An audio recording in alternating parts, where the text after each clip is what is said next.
Bienvenidos, elecciones Brasil 2018. ¿Quieren algunos resultados? Sorpréndase. Jair Bolsonaro tiene casi el 48% de los votos, con el 80% de las mesas escrutadas. Fernando Haddad, 27,24% del Partido de los Trabajadores. Ciro Gómez, 12,45%. Son los principales tres candidatos a ser presidentes a Brasil. Hasta ahora, ninguno superó el 50% más uno para hacerse de la presidencia sin llegar a esta segunda vuelta. Pero vamos a ver qué es lo que piensa todo el equipo. Estoy rodeada de profesionales, todos ellos geniales y perfectos. ¿Cómo estás, Manuel? ¿Qué tal? Muchas gracias. ¿Qué le queda para nosotros? Bueno, lo presentamos también a Pablo, sí, Pablo Kornblum, Mariano Baccaro y Eduardo Martínez. También pero quiero saber a Enrique Romero, que está sentado allí. Bueno, se decía que esta elección, y lo veníamos hablando durante toda esta semana, que iba a ser para no cardíacos. Y finalmente, el Donald Trump sudamericano ha sacado un porcentaje muy importante, que además ya lo tiene en el Congreso, con lo cual, suponiendo que hubiera una segunda vuelta, todavía falta escrutar algo más, vamos a ver qué es lo que sucede. Fernando Haddad las va a tener bastante complicadas si llegara a ser electo presidente de la República Federativa del Brasil el próximo 28. Pero sí, los Fernando números... Haddad o cualquiera que sea, ¿no? Fernando Haddad. Bueno, miren ustedes, los son otros 27, han sido pulverizados directamente. 27 los estados donde se llevó adelante la votación. Para entrar un poco en números, eran 14 los candidatos, pero los principales, Bolsonaro y Haddad. 202 candidatos para las gobernaciones, 358 para el Senado Nacional, 8.590 fueron candidatos para ser diputados nacionales, 17.942 para ocupar el cargo de diputados pero provinciales, y hubo cerca de 147 millones de personas que estaban habilitadas para votar. Eduardo Martínez, te quiero preguntar, ¿te esperabas este resultado? No, la lista que te dice que iba a haber esta diferencia, no. Que sí va a estar Bolsonaro arriba, sí. Las últimas encuestas decían que Bolsonaro estaba en un 30 y pico %, claro, y Haddad en un 21, 22. Estamos hablando de 12 puntos de error. Es una cosa... una de malas encuestas. Sí. Descomunal. Bueno, realmente en ese sentido seguimos fallando horriblemente las encuestas, pero a ver, pase lo que pase, y estoy siendo... como optimista diciendo pase lo que pase, ¿no? Sí. Porque uno siente que está casi sellado esto, sí, hasta para la segunda vuelta. El daño ya está hecho. Es decir, nosotros tenemos que ya, como vecinos, ver que tenemos un Brasil que giró a la derecha. Ya está. Es decir, para que la gente entienda, hoy se renovaba toda la Cámara de Diputados, completa. El 2/3 del Senado. Y 27 distritos, 26 gobernaciones y el distrito de capital. Es decir, es la elección de presidente en Brasil renueva casi todo. Después la elección de medio término es menor. Claro. Es decir, renueva una parte de diputados y algún que otro legislador local, algo muy, muy pequeño. Esto renueva todo. Es decir, aquel que cuando se vota presidente en Brasil se vota un poder increíble. Lo que pasa en segunda vuelta está sellado con esta. Porque vamos a suponer que ocurre una especie de milagro. Que Bolsonaro comete errores horribles en un par de semanas. Que toda la oposición se junta. Y que le gana por un voto a Haddad. El Congreso que tendría Haddad es este. Es claro, que se acaba de formar. Claro, porque lo único que cambia es el presidente. El resto ya queda la elección tal cual. Quería preguntarle a Mariano, la expresidenta Dilma Rousseff también se presentó. Finalmente logró postularse, le dieron el ok para ser senadora y finalmente también es otra gran sorpresa. No se quedaría sin, digamos, este puesto de senadora nacional. Sí, que también tenía que ver con el tema de los fueros, ¿no? Si llegaba a ser senadora, no olvidemos que está investigada también por todo el tema Lavallato. Sí, claro. Por eso pienso en un voto castigo, ¿no? Para el Partido de los Trabajadores. Cuarta en Minas Gerais. Los tres grandes distritos, Río de Janeiro, San Pablo y Minas Gerais, fueron arrasador el triunfo de Bolsonaro. Y Dilma Rousseff, la verdad que las encuestas no le daban bien. y se confirmó eso, ¿no? No es tan sorpresivo que Dilma Rousseff no haya logrado entrar. Claro, pero recuerden ustedes que el impeachment que le hacen a Dilma Rousseff en el 2016 no fue porque ella se haya quedado con dinero o haya sido parte de la corrupción, sino que fue porque hubo un tema administrativo. Un tema administrativo. Utilizó plata del Estado que estaba destinada para este cajoncito y ella dijo, hasta que la necesita acá, la pongo acá. Y por eso le terminaron haciendo el impeachment. O sea, no hubo un robo, no formó parte de la corrupción. No, Sin embargo, no. el voto tampoco fue para ella. Este es un buen chiste, ¿eh? Tengo uno de Gallegos que es mejor que este. Cuando la acusan a Dilma Rousseff, son 2 cargos en realidad. Ella tuvo 2 cargos. Sí, sí. El primero de los cargos era dibujar los números de lo que sería nuestro INDEC. Pueden empezar a reírse, digamos, ¿no? Es decir, lo han hecho todos los gobiernos. Y lo siguiente fue tomar dinero del Banco Central para tapar, de alguna manera, el déficit de la nación. Es decir, bueno, saco plata que tenemos ahorrada y tapo este agujerito. Eso fue la acusación a Dilma Rousseff. Y ella fue la cabeza principal durante muchos años de Petrobras. Claro. Sí. Es decir, vos tenés que salir de ahí Ahí limpia. estuvo gran parte. Claro, ahí tenés que Claro. salir. Bueno, en ese momento, Sí. en el momento que se hace el impeachment, recién ahora le empezaron a aparecer denuncias distintas, Claro. pero en ese momento eran las 2 denuncias que en Argentina no sobreviviría ningún gobierno, ni siquiera este. Mirá Sí, lo que te sí. digo, es Sí, decir, sí, no sí. sobreviviría ninguno. La verdad que fue realmente increíble. Ya vamos a ir con Pablo. Quería preguntarte comercialmente qué significa que Jair Bolsonaro sea el próximo presidente de Brasil para todos los argentinos. Pero antes, en Argentina también hubo muchos brasileños que estaban dispuestos a votar y así lo hicieron. Cerca de 7.143 estaban anotados en el padrón electoral. El promedio de edad de estos votantes era de entre 30 y 40 años. El 60% de ellos eran mujeres y por último, el 33% tenía estudios superiores. La votación se llevó adelante, sin embargo, en las puertas de la Embajada de Brasil aquí en la Argentina, aparentemente hubo una situación algo incómoda y para eso estamos en contacto con Mariela Blanco, nuestra cronista que está en el lugar. ¿Cómo estás, Mariela? Muy buenos días. Buenas tardes.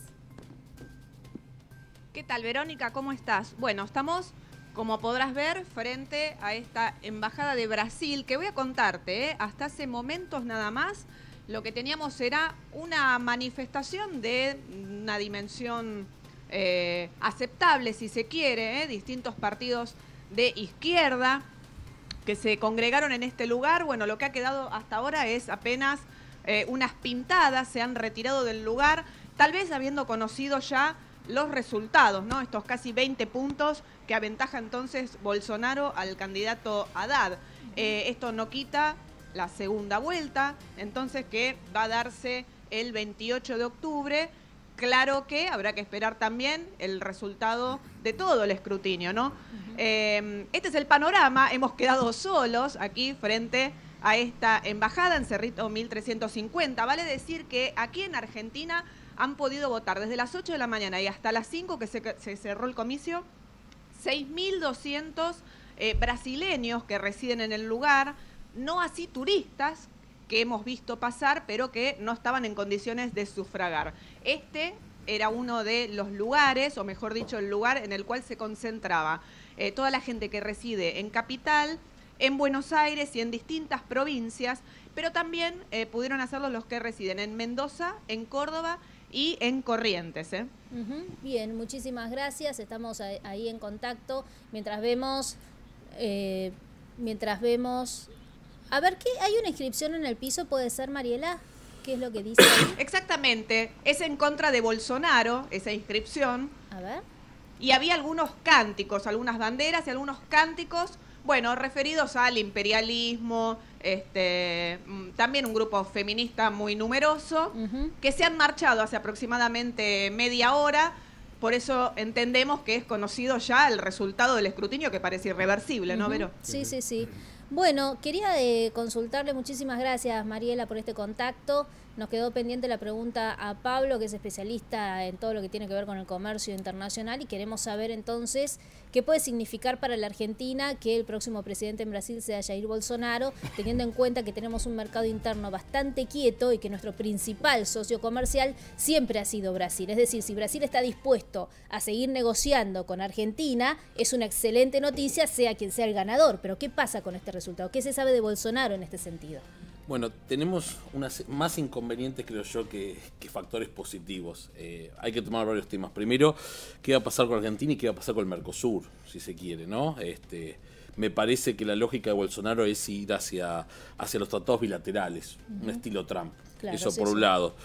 Por otro lado, hay que tener, digamos, cierta reticencia a la hora de ver quién va a ser el ministro de Economía. Parece ser el liberal Guedes.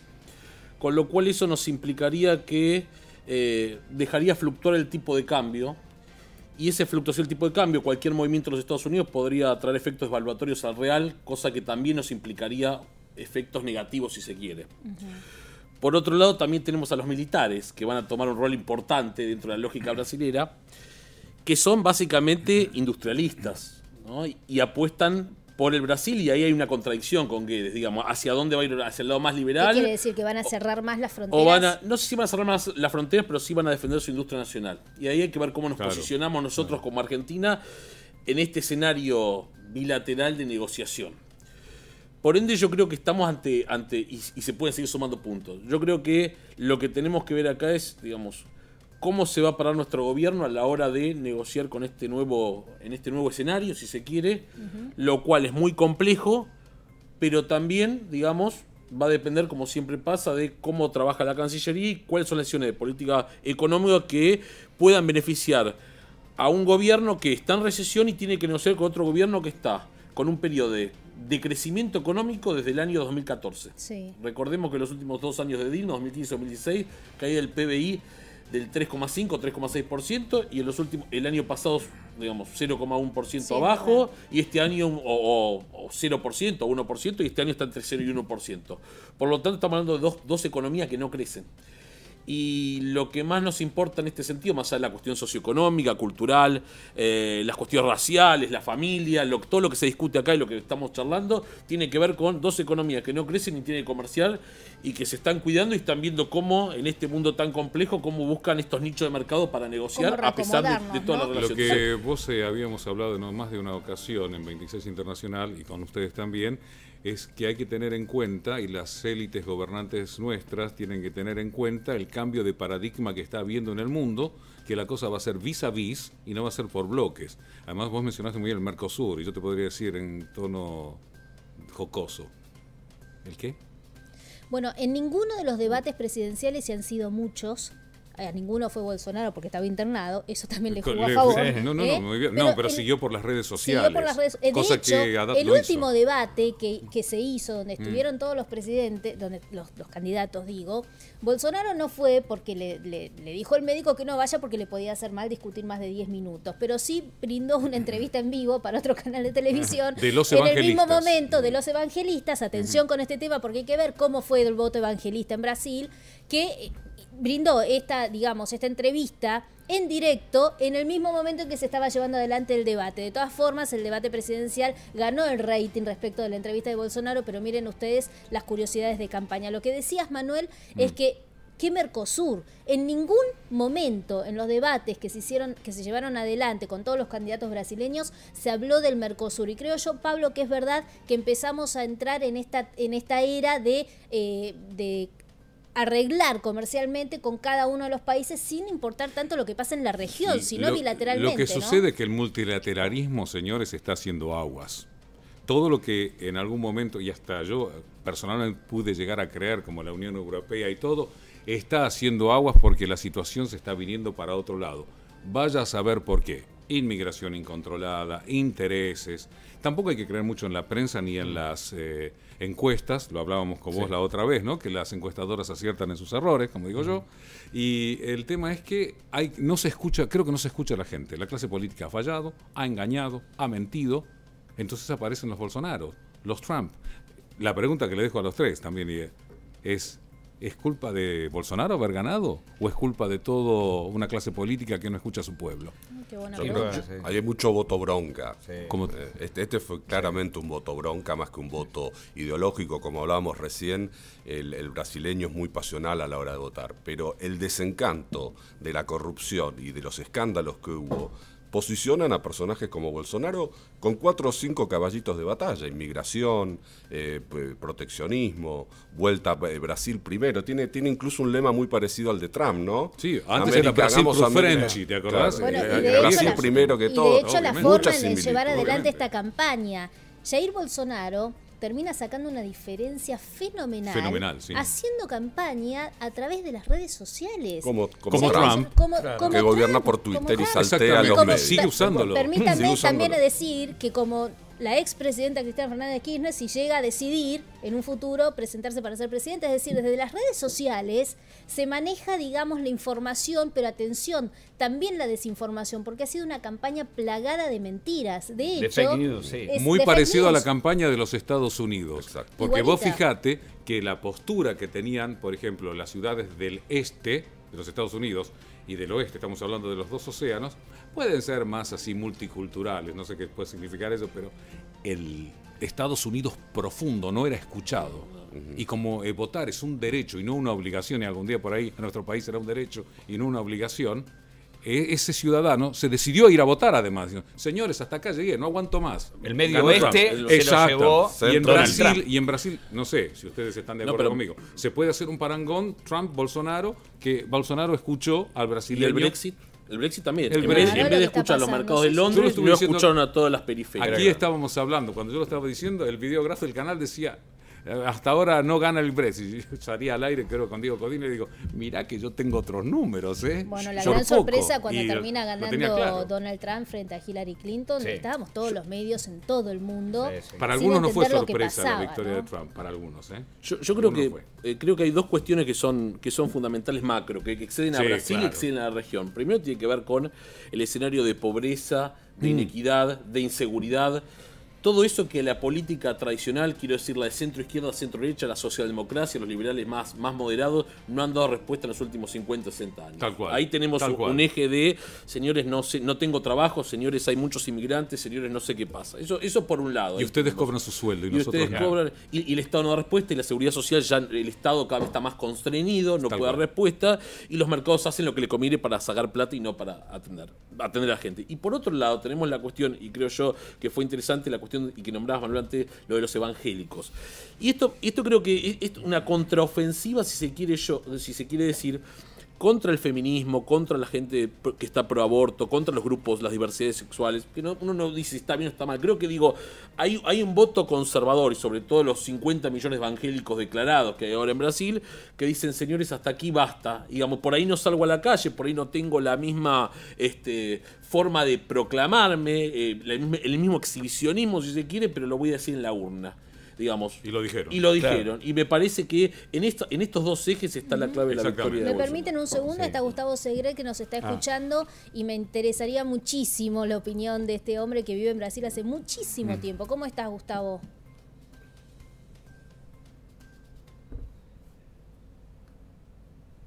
Hola. Sí, ahí te estamos escuchando perfecto. ¿Cómo estás, Gustavo? Bueno, contanos un poco tu opinión.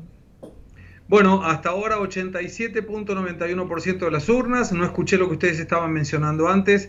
Bolsonaro está con 47.35% de las preferencias electorales y Fernando Haddad con el 27.55%. Yo creo, Vero, que esto genera una reflexión para muchos políticos.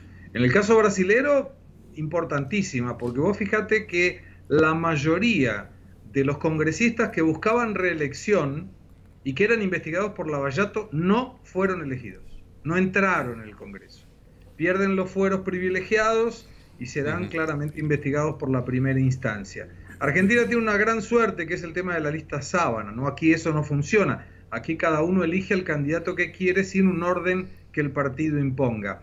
Pero el Partido de los Trabajadores en el sudeste, en Río de Janeiro, São Paulo y Minas Gerais, claramente ha perdido por escándalo, porque no consiguió que Dilma Rousseff en Minas Gerais sea electa senadora, terminó cuarta con 14% de los votos. Lindenberg Faria, un senador de Río de Janeiro que buscaba la reelección, también investigado por Lava Jato, 10% de los votos, cuarto también. Y el senador en la época Eduardo Suplicy, que buscaba ingresar nuevamente al Senado, hoy era concejal, es concejal en San Pablo, terminó cuarto también. Sí. Así que es interesante ver cómo las cosas van acomodándose a una nueva política. ¿Qué puede pasar en esta segunda vuelta electoral? Más allá de, recién lo hablábamos con Eduardo Martínez, que ya el Congreso está electo. Lo único que se decide es quién queda como presidente. Entonces, ¿con qué poder llegaría, digamos, Bolsonaro? Que llegaría con poder, pero ¿qué pasa si llega a ganar Haddad en esta situación insólita, ¿no?, que estoy planteando? Contame vos cuál es tu visión. Es muy raro que gane Haddad, y te voy a decir por qué. Históricamente, desde que se empezó la votación en primera vuelta, que fue en 1989, quien ganó la primera vuelta ganó la segunda vuelta, en primer lugar. Y en segundo lugar, es muy difícil revertir un voto. O sea, alguien que por algún motivo votó a Bolsonaro y le da prácticamente el 48% de la preferencia electoral, no tendría ningún motivo para dejar de votarlo en la segunda vuelta. Claro. Ningún motivo. Porque de haberlo hecho, lo hubiera votado a otro candidato en la primera vuelta. Claro. Entonces, el que tiene que remar de atrás es el Partido de los Trabajadores, con un Fernando Haddad que es un candidato atípico, porque no representa al elector prioritariamente mayor del Partido de los Trabajadores, que es una persona de pocos recursos y de poca educación. Vos fíjate que Fernando Haddad es doctor en filosofía, máster en economía y abogado. O sea, no tiene una vinculación de, chicos, miren, yo que soy pobre, yo que no tengo estudios, que era el discurso de Lula, quiero que ustedes me voten a mí. No hay vínculo. Y la última que te quiero hacer, y ya le doy paso a toda la mesa que está aquí con nosotros. Comercialmente, ¿qué tenemos que pensar los argentinos respecto de este resultado? Que si gana Bolsonaro es el mejor de los mundos para Argentina, porque en la propuesta electoral, y me la leí toda, tanto del Partido de los Trabajadores como del PSL de Bolsonaro, Haddad propone el regreso de la UNASUR, mirar para Venezuela, aliarse con las democracias, como ellos les dicen, socialistas, y en ese sentido los mercados tiemblan. Vos fíjate que quería revocar la ley del congelamiento del gasto público, o sea, déjame gastar que después veo cómo pago la fiesta, y esto el mercado se pone realmente con los pelos de punta. En el caso de Bolsonaro ya es una economía de libre mercado, que tiene como, te diría, medida más simple para entender que los mercados apuestan a este tipo de economía, de política económica. El dólar debe bajar, está en 3 reales con 85 centavos, y cuanto menos reales precise el brasilero para importar, más posibilidades tenemos los argentinos de mandar nuestros productos hacia aquí. Gustavo, Manuel Castro saluda. ¿Qué tal? El tema que estábamos tratando aquí en la mesa, y lo veníamos hablando durante toda esta semana, ya como la previa para las elecciones en Brasil, es, ya que estabas hablando del tema de la economía, y hablamos también acá con Pablo Conblum y con Mariano Baccaro y Eduardo Martínez sobre, y el Mercosur es inexistente, ¿cuál es el papel que han tenido los medios de comunicación, los militares y una parte de la sociedad que ha votado como ha votado en Brasil? Primero, la respuesta del Mercosur. El Mercosur es un papel, como bien decías, es un sello de goma. Hoy estamos todos, los 4 países, atados a una unión aduanera, donde, para decirlo de una forma clara, si alguno de los 4 quiere negociar con otro país, o vamos los 4 o no va ninguno. Brasil propone hacer acuerdos bilaterales. En la entrelínea yo leo, vamos a retrotraer el Mercosur a una zona de libre comercio, con lo cual si Argentina quiere ir a cenar con algún otro país o bloque, puede ir. Si yo, Brasil, quiero, voy; si no quiero, anda solo, que está todo bien. Y a mí me parece bueno eso. Yo creo que puede ser un empujoncito interesante para que avancemos mucho más en la geopolítica y en las relaciones internacionales. Ahora, la segunda pregunta, ¿qué fue lo que ocurrió? Yo hoy coloqué irónicamente un Twitter donde decía que Fernando Haddad había gastado millones de reales en campaña, en comicios, en viajes, y lo único que había consumido Bolsonaro era un poco del wifi del hospital. La cuestión es simple, las redes sociales han tenido una importancia increíble en esta elección, porque si vos te pones a pensar, Bolsonaro no participó de los debates, no hizo comicios, no hizo ningún tipo de campaña con viajes y reuniones con fuerzas sociales o las representantes de las organizaciones empresarias. No hizo absolutamente nada. Lo único que hizo fue, lamentablemente, recibir un ataque con un cuchillo de un loco que estaba suelto, y fundamentalmente representar, además de una política diferente, el voto anti-Lula, el voto contra el Partido de los Trabajadores, que le daba a los brasileros la opción de tener que elegir. Si querían que viniera al gobierno una persona que es machista, racista, homofóbica, pero que va a gobernar teóricamente para todos, a darle la llave del gallinero a un lobo donde se había robado todo durante 14 años y tendría la posibilidad de volver a robar si volvía al gobierno. ¿Eduardo? No, yo particularmente no estoy para nada de acuerdo. Me parece que cuando no se puede festejar la antipolítica. Vamos a empezar por ahí. Cuando se habla bueno, se gana por las redes sociales y no los debates, estamos festejando la antipolítica. Cuando decimos que vamos a gobernar para todos, pero hablamos mal de las mujeres y los homosexuales, no estamos gobernando para todos. Si nosotros generamos alianzas estratégicas que debieran ser revisadas, como el Mercosur, pero empezamos digamos, a ver al otro casi como un enemigo comercial, no como un vecino. ¿Pero de dónde lo sacaste eso? ¿De dónde sacaste? No, digo, pero me refiero a que... Te digo, ¿qué está pasando aquí? Aquí en la Argentina, teniendo una diferencia ideológica inmensa, ¿no? El presidente Macri con Haddad, inmensa, pero inmensa, tiene una excelente relación. De hecho, copiaron acá en la ciudad de Buenos Aires muchas de las políticas de San Pablo que tuvo Haddad, las bicisendas y algunas cosas interesantes. Han tenido una muy buena relación.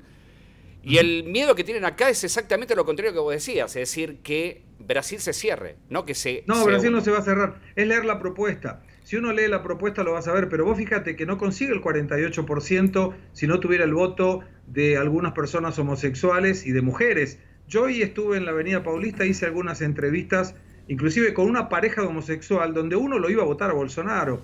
Entonces, hay que ser cuidadoso porque, yo insisto, Bolsonaro es homofóbico, es racista, es machista, pero es sincero. Y es más fácil que alguien pueda revertir su calidad de machista y de homofóbico cuando llega a la presidencia que un corrupto deje de robar. Pero, a ver, estamos eligiendo entre males. Yo digo, Hitler también fue sincero. No, está bien, pero eso le a 94 no, pero digo, a mí lo que me preocupa... Yo, no, está bien, Gustavo. No estoy preocupado. No, digo, pero a mí lo que me preocupa... Hay 48 millones que votaron a favor de una propuesta, salvo que estén todos los 48 millones equivocados. No, yo no estoy diciendo eso. Es, por supuesto, entendible, pero hay que respetar la voluntad popular. No, absolutamente. A ver, me parece que lo primero que tenemos que respetar justamente es que la voz del pueblo, la voz de Dios es real. Es decir, para mí eso... pero es súper sagrado. Yo no estoy diciendo eso porque si no a veces uno piensa que va en una autopista a contramano y piensa que todo el mundo está equivocado, ¿viste? Como que eso no es muy coherente. Lo que sí digo es que en épocas de outsiders, que no está mal, porque también es otra visión de la política, la visión desde afuera. Porque a veces nosotros decimos, vienen de afuera de la política. No vienen de afuera de la política. Ven la política de afuera y tienen una postura política. Ahora, más allá de eso, a mí lo que me preocupa es cuando las posturas se van a extremos, cuando la campaña se vuelve agresiva, cuando hasta quizás el peor de los candidatos presentó 500 páginas y Haddad prácticamente lo que decía en un PowerPoint. Pero entonces, Eduardo, Bolsonaro. Perdón, entonces lo que te preocupa a vos, y extiendo tu comentario hacia Gustavo, es qué fue lo que pasó psicológicamente en una sociedad para que terminen, digamos, comprando a través de, vaya uno a saber si es el desencanto o la desinformación, un candidato que se ofrece con estas cartas en juego, ¿no? ¿Qué es lo que pasa en Brasil en este sentido? Porque ¿y lo que nos pasa a nosotros en Europa? Una cosa es el voto castigo, porque no queremos corruptos, y otra cosa es decidir votar a una persona que tiene un discurso absolutamente xenófobo, machista, discriminatorio. Sí, pero el 27% de las mujeres lo votaron a Bolsonaro. Sí, pero pasó con Trump también. Pasó con Trump. Le quiero preguntar a Gustavo cómo ve este aspecto de la votación. Hay mucha gente perteneciente al grupo precisamente de mujeres y de homosexuales que lo votaron, no mayoritariamente por supuesto, pero lo votaron. Fíjense que siempre, históricamente, aquí en Brasil, la polarización era el Partido de los Trabajadores con el PSDB de Fernando Enrique Cardoso y Geraldo Alckmin. Claro. El PSDB en este momento, en este momento, 92.51% de las urnas escrutadas, tiene 4.88%. Desapareció. Sí. Entonces, la nueva política está representada por Bolsonaro, que es un Trump sin plata, Y que cuando vos le preguntás a los americanos, che, ¿te gusta Trump? Dice, no, es un idiota, gobierna por el Twitter, se pelea con todos. Dice, pero ¿y por qué no quieren que se vaya? No, porque la economía está bárbara. Y si vos tomás la base de la propuesta económica de Bolsonaro con la de Haddad, a mí la de Haddad me da urticaria. Claro. Y la de Bolsonaro me parece fenomenal. No porque es de él, porque él no entiende nada de economía, sino porque es de Paulo Guedes. Claro. Gustavo, teniendo en cuenta que Bolsonaro ganó, ¿no? Ganó la primera vuelta. Ganó la primera vuelta y teniendo en cuenta que para la segunda vuelta lo más probable es que gane. ¿Hay alguna, te estoy preguntando desde la ignorancia absoluta, ¿hay alguna posibilidad que el resto de los candidatos diga, está bien señores, no vamos a una segunda vuelta? Porque digo, ¿qué tipo de alianzas les convienen hacer si ya el Congreso ya está electo? A eso voy, digo, no sé si me explico. Sí, perfectamente, pero mirá, el Congreso aquí tiene una representatividad mucho más atomizada que en Argentina, son 28 partidos. En ningún caso, aún con un porcentaje tan elevado como el 47-48%, Bolsonaro tendrá la mayoría del Congreso. Y esto es muy bueno para cualquier democracia, porque de esa forma se equilibran las fuerzas a través de la legislatura. Tenés que negociar. Hay que negociar, y hay que negociar con varios. El PT, si gana Bolsonaro, va a seguir siendo oposición. Lo que dejó claramente Bolsonaro expuesto en su forma de hacer la campaña es que no va a negociar acuerdos a cambio de presupuesto de ministerios. Y eso es una forma nueva también de hacer política, porque hasta ahora todo era, te doy votos y me da votos en el Congreso, te doy votos de diputados y senadores y dame este ministerio que tiene manejo de presupuesto. Y eso va a cambiar. Yo hoy hablaba con un señor aquí en San Pablo y me dijo, mira, yo no sé si Bolsonaro va a ser un buen presidente o un mal presidente, pero estoy dispuesto a correr el riesgo, porque yo sé que lo que estaba tradicionalmente es malo. Yo quería hacer una consulta, Gustavo, porque vos sabés que Lula estuvo peleando hasta último momento, igual no tenía folla limpa, no la tenía, ¿no? Sí, así que quedó fuera, ¿no? El tema es lo siguiente, ¿cuántos juicios más le quedan a Lula pendientes? 5. De los cuales que está uno condenado, debe tener sentencia hasta el fin de año, tiene otra sentencia más. Es decir, que ya tiene sentencia firme en uno, más 5 juicios más, con los cuales se le pueden sumar años, ¿no es así? Sí, por supuesto. Años y multas. Ajá. Ya tiene una multa de $11 millones por este juicio del triplex, y ahora el Ministerio Público Federal le pidió $22 millones por el Instituto Lula y por un departamento que alguien compró en el mismo edificio donde Lula vive. Cualquier comparación con Argentina es pura coincidencia. Gustavo, estamos viendo en imágenes la votación del juez Moro. ¿Cómo, digamos, contanos un poco de él, porque le he perdido el rastro en este último tiempo buscando información sobre los candidatos, etcétera, etcétera. ¿Que ha dicho algo importante? ¿Se ha pronunciado en algún sentido? Contame un poco cómo está su imagen. La imagen de Moro está muy bien. Moro es una persona de bajo perfil, trata de no salir en los diarios, en los medios, no da entrevistas, generalmente los da solo para la prensa internacional, no para la prensa brasilera, y dice que el juez lo que tiene que hacer es trabajar en silencio, dar sentencia y quedarse quieto. Y ese es Moro. Lo mismo ocurre con... Lo habían medido, ¿no?, para ser candidato. Sí, le habían dicho, habían sondeado su nombre, pero él dijo, yo como juez pretendo ser el mejor juez posible, eso no me hace un buen candidato. De política no entiendo nada y yo soy feliz haciendo justicia. Y ahí se quedó. ¿Y Bolsonaro qué tanto entiende no de política, porque ha sido diputado por Río de Janeiro desde el año 1991? Muchísimos años. Y bueno, ha logrado hacerse conocer desde que empezó a decir frases como que una diputada no merece ni siquiera ser violada por lo fea que es. Más allá de esto, ¿qué no tiene experiencia, digamos, en un cargo ejecutivo, ¿no? ¿Cómo ves esta situación con Bolsonaro? No tiene experiencia, pero si vos lo ves, Lula cuando llega a la presidencia de la República había tenido un mandato, uno solo, como diputado, que había pasado sin pena ni gloria. En algún momento inclusive a él le dijeron, a Bolsonaro, en su estilo explosivo, que él no sabía nada de economía y cómo haría para gobernar un país. Y en la forma Bolsonaro de responder le dijo, mire, métanos en una clase, en un aula, y hagamos una prueba entre Dilma, Lula y yo. Si yo consigo sacar una nota más alta, déjeme que gobierne, que voy a tener un poco más de conocimiento que los dos juntos. Entonces, ese es Bolsonaro. Vos le provocás un poco y él explota. Acá le decimos pavio curto, quiere decir que tiene la mecha corta. Y lo mejor que le pudo haber pasado es quedar fuera de los debates presidenciales porque no se exponía en un lugar donde él no estaba cómodo. Ajá. Después de que lo apuñalan, ¿vos pensás que ha sido un episodio bisagra lo que le sucedió en plena campaña, ¿no? Y la internación y todo lo que vino después?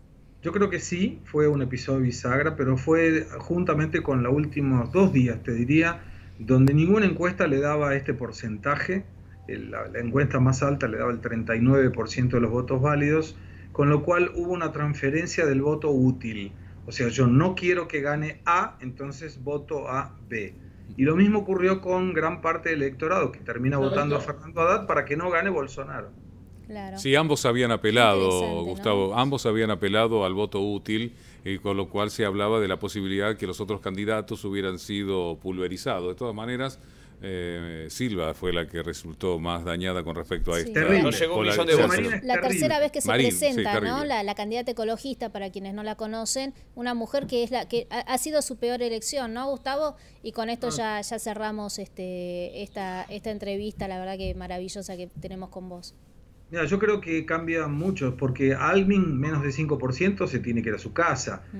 Marina Silva, menos del 2%, es terrible. Hace poco estaba en el 15%, hace un Sí, mes claro. y medio estaba en el 15%. Claro, sí, sí. Entonces te muestra que lo que busca Brasil, en definitiva, por ahora, mayoritariamente, es alguien que no esté vinculado a casos de corrupción, alguien que tenga mano dura con el Perdón tema que de te la interrumpa, seguridad. Gustavo. Acabas de mencionar corrupción y es algo que se me escapaba. Bolsonaro no tiene ninguna acusación de corrupción. No, no tiene ninguna, y además hay 2 ejemplos bastante interesantes. Uno de ellos que el dolero, el cuevero del Lavallato dijo que no le había pagado nunca nada a Jair Exacto. Bolsonaro, Mirá vos. y en la última elección el partido de él le dio 200.000 reales para la campaña. Jair Bolsonaro preguntó de dónde había salido, el partido le dijo que había sido un aporte en la Y se lo época se devolvió. podía, Claro. de Odebrecht, y lo devolvió. Lo devolvió. Qué interesante esto, y además es la primera vez que se presenta, ¿no, Bolsonaro? O sea, se presentó por esta primera y única vez y gana. Sí, y yo creo que va a ser Qué casos difícil tan que el Partido de los curiosos, Trabajadores pueda revertir. Sí, Es así. interesante. Muchísimas- Estamos ante nuevos paradigmas, Gustavo. Muchísimas gracias, Gustavo. Estamos. Gracias a ustedes. Buenas Muy noches. amable, como siempre, Gustavo Segret desde Brasil, siguiendo muy de cerca las elecciones, y es un hombre que conoce mucho, no solamente de política, sino también de todo lo que tiene que ver con la economía. Y hablando de economía, ¿qué pensás de todo esto, Pablo? ¿Cómo vamos? La pregunta, mira, te la voy a hacer muy puntual, pero muy puntual. ¿En qué podemos nosotros negociar con Brasil para reactivar nuestro mercado interno, que está un poquitito muerto, y que a ellos les venga bien esta negociación? ¿Cuáles son los rubros fuertes que tenemos acá para poder venderle a Brasil? ¿Qué le podemos vender? ¿En qué podemos ganar, sacar tajada? Déjame, ahora te contesto, Bruno, déjame contestarle un poco a Gustavo como colega. Básicamente, digamos, yo entiendo que él dice, yo leo la propuesta de Bolsonaro y es una propuesta que va hacia el libre mercado y eso va a ser bien. Primero, las propuestas sabemos que en la región a veces muy difícilmente se cumplan las propuestas. Y segundo, me parece que hay que entender que el PT gobernó durante casi 4 gobiernos y con los planes Bolsa de Familia y con un rol más activo del Estado ha sacado a millones de brasileños de la pobreza. Por lo tanto, digamos, por algo también ha ganado y por algo ha sido reelegido, y hay que entender que no todas las cuestiones han sido negativas, como puede pasar en varios de los países de la región. Ajá. ¿Y qué le podemos vender a Brasil para hacernos fuertes, ¿no? Para aprovechar esta situación? Mira, lo que hemos vendido siempre, el rubro automotor y demás, digamos, siempre está ahí. Nosotros hemos tenido una devaluación muy fuerte que Brasil no la ha tenido. Brasil ha tenido una devaluación más relacionada al resto de los países de la región. Nosotros hemos tenido una gran crisis y eso nos da un marco de más oportunidades. Evidentemente no tenemos mucho margen para exportar productos industriales de primer valor o de segundo valor, de más valor agregado, porque Brasil, ¿Como cuáles, digamos, por ejemplo? productos que tienen que ver con la manufactura, que nosotros no tenemos una desventaja clara con Brasil. A pesar de, ¿cuál es nuestro tema? A pesar de que nosotros tenemos por ahí costos laborales más competitivos, no tenemos el aparato industrial para hacerlo, no tenemos la economía de escala para hacerlo, y nunca lo hemos hecho. Solo determinados acuerdos que vienen a favor del Mercosur. Entonces, digo, si a diferencia de lo que decía Gustavo y lo que yo planteaba, digo, vamos a tener un Brasil más complicado para negociar, nuestro mercado interno que ya está en recesión y nuestras empresas que, digamos, están en un proceso de cierre, de quiebra, quiebra y está más complicado, difícilmente podamos explorar mundos nuevos o nichos de mercado nuevos para poder exportar. Y aprovechar el turismo ahora que el dólar está tan conveniente para los brasileños, ¿no? O, digo yo, no sé cuánto podemos ganar con los turistas que vienen acá, pero es una muy buena Siempre hay una clase media alta, alta brasilera que lo podemos aprovechar el turismo, siempre hay áreas en las cuales nosotros, digamos, con esta evaluación podemos aprovechar. El tema es cuánto va, digamos, a generar, qué diferencial va a ser. Brasil generalmente, históricamente, en los últimos años ha tenido un superávit comercial con nosotros y eso difícilmente, digamos, con un nuevo gobierno que primero se va a sentar a la mesa de negociación y va a decir, a ver en qué punto estamos,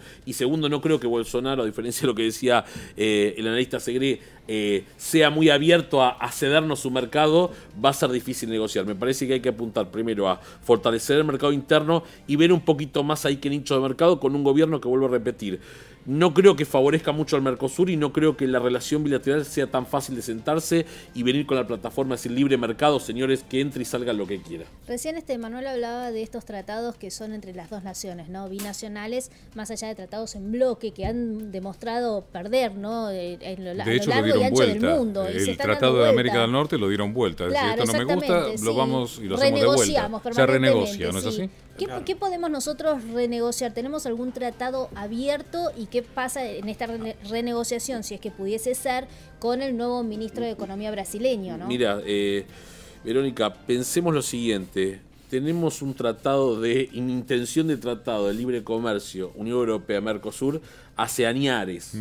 Con gobiernos afines ideológicamente, con gobiernos amigos, con gobiernos aliados, los cuales, digamos, estamos nosotros, digamos, en pos de beneficiar nuestros productos, sobre todo productos agrícolas, manufacturas de origen agropecuario y demás, pero también está del otro lado, digamos, ¿no? Si hablamos de una unión, digamos, vemos que, digamos, va a haber primero un escenario de negociación entre nosotros, un escenario de negociación bilateral, y después mostrarnos al mundo que el mundo ya está bastante reticente y no podemos negociar los tratados que tienen que ver, por ejemplo, con la propiedad intelectual o con otras cuestiones, con Europa, por ejemplo, que se cayó. Entonces digo, a veces hay que fortalecer lo interno, hay que ver cómo nos posicionamos, cómo queda el Mercosur y después recién ver al mundo que ya en sí está bastante complicado. Estados Unidos sube las tasas de interés. Digo, es una situación bastante complicada ahora para ver alianzas. Yo creo que hay que esperar que, digamos, que asuma Bolsonaro y ver cómo se nos va a plantear a nivel bilateral para empezar, para después ver cómo podemos manejarnos con el mundo. Esperaremos el 28 de octubre que se haga la segunda vuelta y después a que se reacomode el nuevo gobierno en Brasil y nosotros también.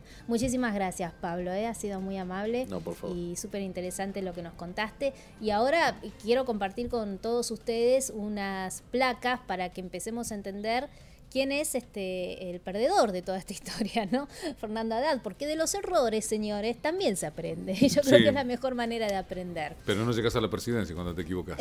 Ese era el candidato del Partido de los Trabajadores. El lema, digamos, en su campaña era el pueblo feliz de nuevo. La felicidad es algo con lo que Lula también trabajaba muchísimo durante su gestión. De hecho, creo que, dígame si me equivoco, hay un Ministerio de la Felicidad en Brasil, ¿no? No, hubo uno en Venezuela. En Venezuela. En Venezuela. En Venezuela hubo un Ministerio de la Felicidad. Usted es feliz, es una orden. En Brasil creo y acá hubo un intento parecido al principio del gobierno. En la Constitución de Brasil hay un artículo que habla justamente de la felicidad. Bueno, no estoy muy segura, así que no me voy a meter donde no me conviene. Nació en San Pablo y fue alcalde paulista del estado de Paulista, digamos. Y fue también además ministro de Educación durante